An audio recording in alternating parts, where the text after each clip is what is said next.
Hey YouTubers, good morning, Robb. Guys, we're talking about invention notebooks. Inventions, and my favorite invention I've ever made or come up with. I have several invention notebooks I've kept over the years. This is my most recent one. And I scribble in, whenever I come across an idea I think might be a cool thing to make, I scribble in a notebook and put the date on there. This is one I made back in 2021 December. And I made a video about this. It looks like a third grader made it. You know, it's not so much the design as the material. This is just plain cardboard with tight bond glue that was diluted. And the razor blade used the Gorilla Glue to keep the metal connected to the cardboard. And it becomes very, very stiff, plastic-like. The moisture doesn't affect it. It doesn't get soft or deform or warp. This is like plastic. That's a little thin piece of cardboard, and used a vise to make everything compressed. And it's one of my favorite little gadgets. It's very simple. Like I said, it looks like a kid made it, but at the same time, it's very functional, and it really works. And when this gets dull, you can sharpen it. It's an experiment with cardboard and glue to see how it could be made as something utilitarian. And I was surprised at how well it worked and how long it's lasted. I put some little designs on there with the wood burner. Here's the design I made. You can see how it was replicated. And it's fun to look at the design and see which ones I made and how they work and how they did over the years. Also, you can kind of track. Here's one in 2019, back in December 13th, 2019. That's when I first learned about COVID. I was listening to the stuff on YouTube, and they were talking about something weird happening in China, and we better be careful. And they started talking about catching the flu and getting the cooties, and they said everybody was worried about getting on their hands. They didn't realize it was aerosol mostly. I came up with something. You could attach a hand sanitizer to your steering wheel. So when you got in your car, the first thing you did when you got in your car, you shut the door and then you cleaned your hands and you wiped it over your steering wheel. And your car is hot, you're going to be inhaling all that alcohol. But yeah, back in 2019, let's get rid of the cooties. But I had a lot of cool inventions. Some of them are not too good. You know, sometimes you go car camping, you have to take a pee. Sometimes you eat a Taco Bell, you might have to take a poop or something, an emergency. I said, what could you do? I said, what about if you had an inflatable, like you have like a round rings that are inflatable? We'll have a bunch of them connected to, so like there's a bunch of them, and then put a bag inside and use like a little compressed air thing so you can inflate it just like that. So you can inflate it and put it underneath you. Put a bag in it and do your business right there in your seat. And so that's I don't know how many people would need that or want that, or even if it would work. But yeah, 11/15/2019. These ideas, like I said, some of them are better than others. But I want to talk to you about the absolutely best one I ever came up with. Well, I like this isn't the best one, but I like this one.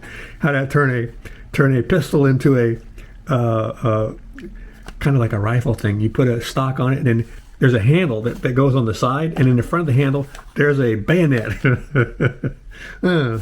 I also, because I have a little pocket pistol, I figured out how to turn a pocket pistol into a rifle. There's the pistol on top. You've got the arm shoulder rest, you've got the handle, and once again you have the Robb Moffat bayonet. And it folds down. But I just remembered years and years ago they had that show on TV called The Rifleman, and he lost his rifle. So he took a board and he poked a hole in it, and he attached a pistol on top and used the board to make it into a rifle. And that stuck in my mind for decades. I thought that would be cool to try. I almost did this, but that's not the best one.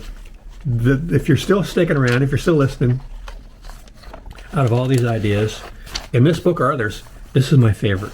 It's not so much a thing as a system. You know, there are companies in the past, maybe right now still, that pay their employees for coming up with an idea on how to save money and increase profits. Then they give the employees a percentage of what money that was saved. I was always fascinated by that. When they incorporated that in my company, I gave them 3 ideas and I got money for all 3 of them. Not a lot, but it was just the accomplishment and feeling happy that you were able to do something like that. The amount of people in the population that are interested in creating and inventing, I think that it isn't universal, but there is a certain segment that just can't help themselves. But I was thinking about the company, once it told people they could make a profit by coming up with ways of improving things, encourage people to switch on their brain to start thinking about things. And I was thinking, why can't we do that in our society, in our communities, in our neighborhoods, in our towns, cities, counties?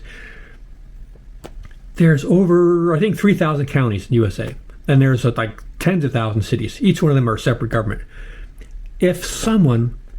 First of all, if there's a program that rewarded citizens for coming up with ways to improve things in some way in their community, if a pilot program could be run to see if it works, if it worked, then you could come up with a plan that you could give to other communities, towns, cities, counties, where they could do the same thing.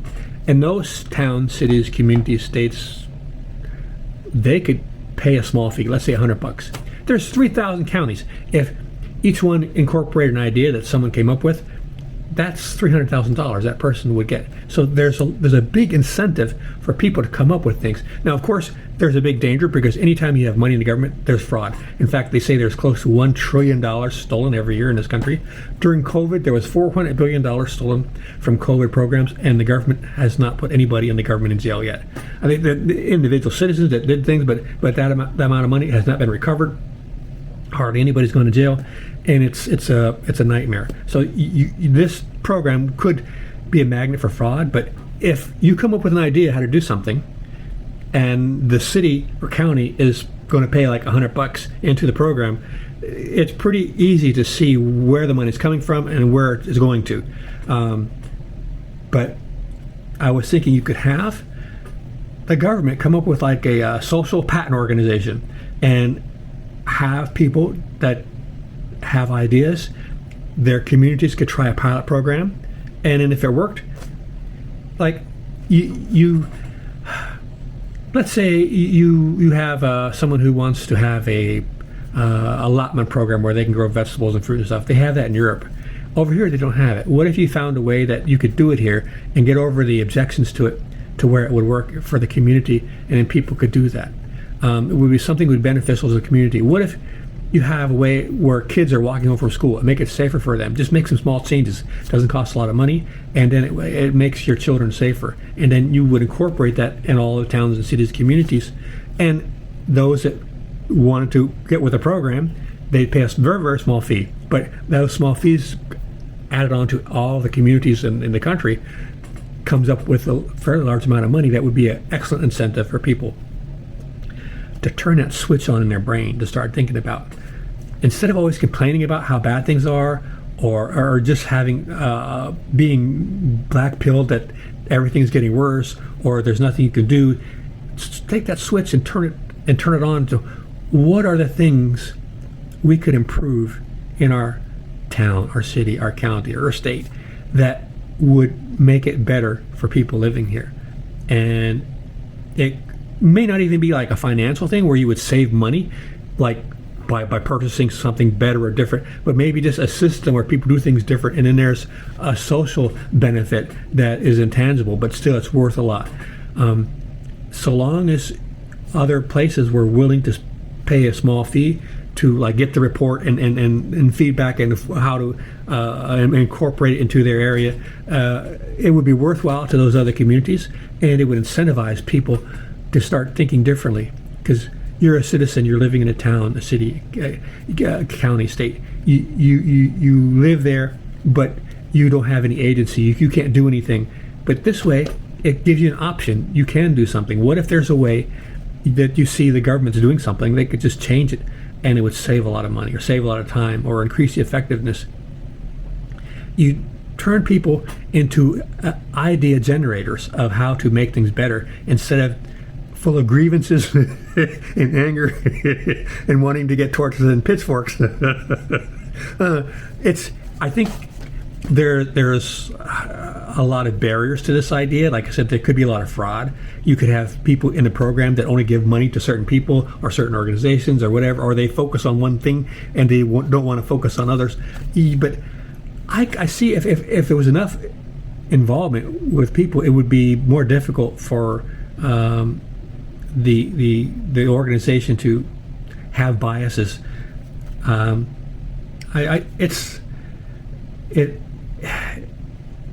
It's not easy to incorporate this idea, but I think anything that gets people to reframe their brain to start thinking positively and optimistically in ways that they can improve things and make things better is better than the opposite, where everybody just wants to tear everything down and be upset and angry and yell and just look at the negative aspect of everything in life. This is a positive way to get people in communities to start thinking how they can make things better and incentivize them to where they can actually make money off the ideas. So the majority of people would never even be involved in this at all, but there's a certain percentage of people that they would just be off to the races with this idea. So I think this is one of my better ideas. It's not a thing, it's a system, and it's easy to think of things. The hard part is to get them done. There's a million ideas like this, but actually getting it done, taking action, that's the hard part. But I thought to myself, that's a pretty good idea. I'm glad I came up with that one. Some of these other ideas, well, you know, an idea like this one here, like, actually this isn't bad. I kind of like this one. This was, you know, how cars out in the sun, they get the paint becomes terrible from the sun. You have a trailer hitch on the back, you have this round roller thing, and then you pull it, it's like an awning, it goes up over your car, and it attaches to the front, and it keeps the sun off. When you want to get in your car, you release the front, and it rolls back in to the thing on the back. But the problem would be the wind would rub against your paint on top of your car. So maybe you get some inflatable things, but that's another hassle. So, well, still, that's not a bad idea. A lot of boat stuff. Oh, this is this is the worst one. Each one of these is a year and divide up 52 weeks.